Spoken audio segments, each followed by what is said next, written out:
નમસ્કાર દર્શક મિત્રો, હું જપન શાહ, કાનમ એક્સપ્રેસ ન્યૂઝમાં આપનું સ્વાગત છે. જોઈએ આજના મુખ્ય અને મહત્વના સમાચાર. આમોદ કોંગ્રેસનું અનોખું વિરોધ પ્રદર્શન. કથિત લઠ્ઠાકાંડ મામલે સરકાર સામે રોષ. ભરૂચ જિલ્લાના આમોદ શહેર ખાતે આમોદ શહેર અને તાલુકા કોંગ્રેસ સમિતિ દ્વારા ભાવનગરમાં થયેલા કથિત લઠ્ઠાકાંડના વિરોધમાં અનોખું વિરોધ પ્રદર્શન યોજવામાં આવ્યું હતું.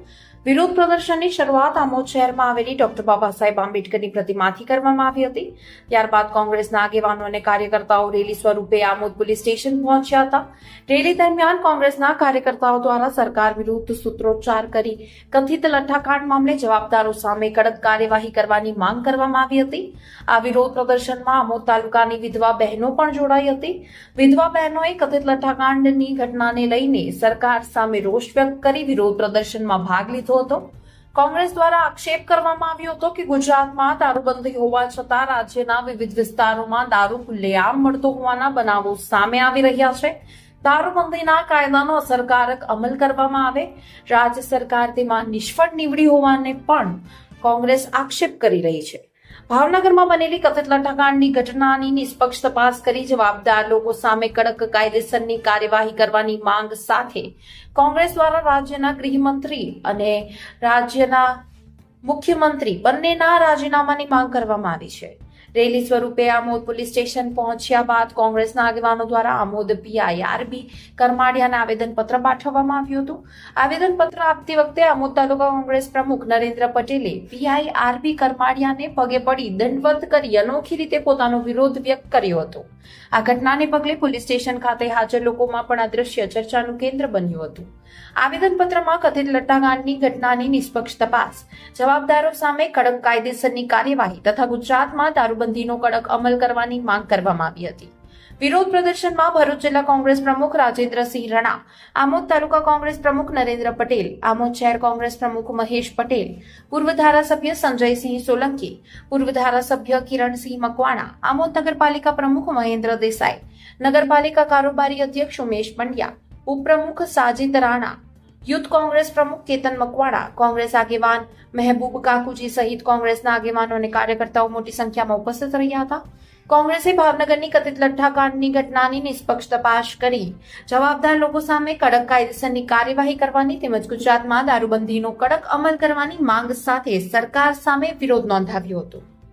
રિપોર્ટર મકસુદ પટેલ, આમોદ. ભાવનગર અને બોટાદમાં થયેલ લઠ્ઠાકાંડના અનુસંધાને આજરોજ આમોદ શહેર તેમજ આમોદ તાલુકાના કોંગ્રેસના આગેવાનો દ્વારા આમોદ પીઆઈને આવેદનપત્ર આપી ઉગ્ર રજૂઆત કરવામાં આવેલ છે અને કહેવામાં આવેલ છે કે જો 3 દિવસમાં આમોદ તાલુકામાં અને આમોદ શહેરમાં દારૂનું બંધી નહીં થાય તો અમે લોકો જાતે તમારી સાથે રહીને જનતા રેડ કરાવીશું એમ જણાવેલ છે. મકસુદ પટેલનો report, Kanam express news, Amod. ગુજરાતમાં ભારતીય જનતા પાર્ટીની સરકાર ખોટો હિન્દુવાદ ઊભો કરી લોકોને બરબાદી સિવાય કંઈ આપ્યું નથી. લોકો જાગૃત થઈ ગયા છે, લોકો બરબાદી તરફ છે. આજે મોંઘવારીએ માજા મૂકી છે. ખાંડ જુઓ, ડુંગળી જુઓ, તેલ જુઓ, આજે જીવી શકાય એવી સામાન્ય માણસની પરિસ્થિતિ નથી. આજે ગુજરાતમાં ગાંધી અને સરદારનું ગુજરાત કહેવાય છે. ત્યાં આજે ઘેર જમવાનું સાંજે ના બનાવવું હોય, છોકરાની મમ્મીએ તો એમ કહે કે ઝોમેટો કરો, સ્વિગી કરીને શાક મંગાવી લો.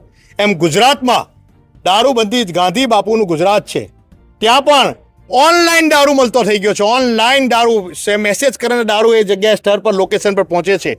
એ આ દારૂબંધી સબ જેવી ભારતીય જનતા પાર્ટીએ સબ પોલીસને આપેલું છે ને પોલીસે સબ સાચવી રહેલી છે. સબની પરિસ્થિતિ મૃતપાય હોય એ પરિસ્થિતિમાં દારૂબંધી કરી દીધેલી છે.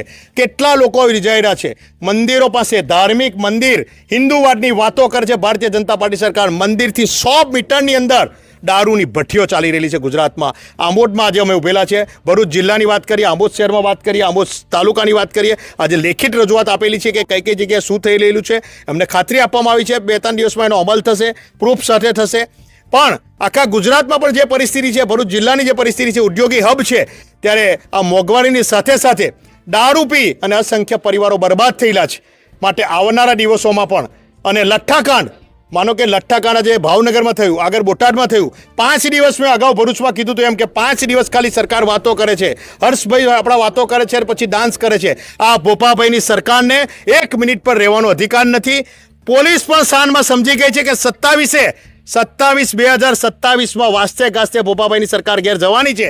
માટે હવે અવટ્ય મારી રહેલા છે. આ નાચવા કૂદવાની સરકાર ન હોય, આ તો ગુજરાત ચલાવવાનું છે. ગાંધી સરદારનું ગુજરાત છે. માટે કડક અમલ થવો જોઈએ. એની માગણી સાથે આજે આમોદ તાલુકામાં અમે આવેદનપત્ર લઈને અહીંયા આપવા માટે આવેલા છે. ભ્રષ્ટ ભાજપના રાજમાં લઠ્ઠાકાંડ ભાવનગરમાં જે થઈ રહ્યો છે તે મૃતક પરિવારને અમે સાંત્વના પાઠવીએ છીએ. અને આજે આમોદ તાલુકા ખાતે જે પીઆઈ સાહેબને આવેદનપત્ર આપવામાં આવ્યું છે કે આમોદ તાલુકામાં જે ઠેર ઠેર દારૂની ભઠ્ઠીઓ ચાલે છે તે તાત્કાલિક અસરથી બંધ થવી જોઈએ. જો આગામી સમયમાં બંધ કરવામાં નહીં આવે તો અમે પોલીસ પ્રશાસનને સાથે રાખીને જનતા રેડ કરીશું. આપે પીઆઈના દંડવટ કેમ કર્યા? પીઆઈ સાહેબને દંડવટ એટલા માટે કરવા પડ્યા કે વારંવાર પીઆઈ સાહેબને, એસપી સાહેબને, આઈજી રેન્જ સાહેબને, ડીઆઈજી સાહેબને, એસએમસીના વડાને પણ અમારે રજૂઆત કરવા છતાં પણ અમારી કોઈ રજૂઆત સાંભળવામાં નથી આવી. એટલા માટે આજે અમે પીઆઈ સાહેબને કરીને દંડવટ કરીને પ્રાર્થના કરી છે કે તમે આ આમોદ તાલુકાને દારૂની બંદીથી બચાવો. ઘણા પરિવારો રખડી જાય છે, વિધવા બહેનો થઈ જાય છે અને લોકોનો પરિવાર રોડ પર રખડતો આવે છે અને લોકોનો પરિવારનો દીપક બુઝાઈ જાય છે. આજ રોજ આમોદ જિલ્લા ભરૂચ ખાતે ભાવનગરમાં જે લઠ્ઠાકાંડ થયા છે અને 14 જણના મરણ થયા છે એના સંદર્ભમાં કોંગ્રેસ સમિતિ આમોદ દ્વારા આમોદ ખાતે આવેદનપત્ર આપવામાં આવ્યું છે. ખાસ કરીને જે તે બુટલેગરો છે અને જે તે વિસ્તારની અંદર પકડાયા છે અધિકારીઓ સામે કડકમાં કડક કાર્યવાહી થાય અને આદરણીય ગૃહમંત્રી શ્રી રાજીનામું આપે એ બાબતે અમે આવેદનપત્રમાં ઉલ્લેખ કરેલ છે. ખાસ કરીને અત્યારે ગાંધીનું ગુજરાત છે એની અંદર દારૂબંધી હોય છે, પણ આજે કરુણતા એવી છે કે પીએસઆઈની સામે આજે કોંગ્રેસના પ્રમુખ આજે દંડવટ કરવા પડે જ્યારે દારૂબંધી કરવા માટે.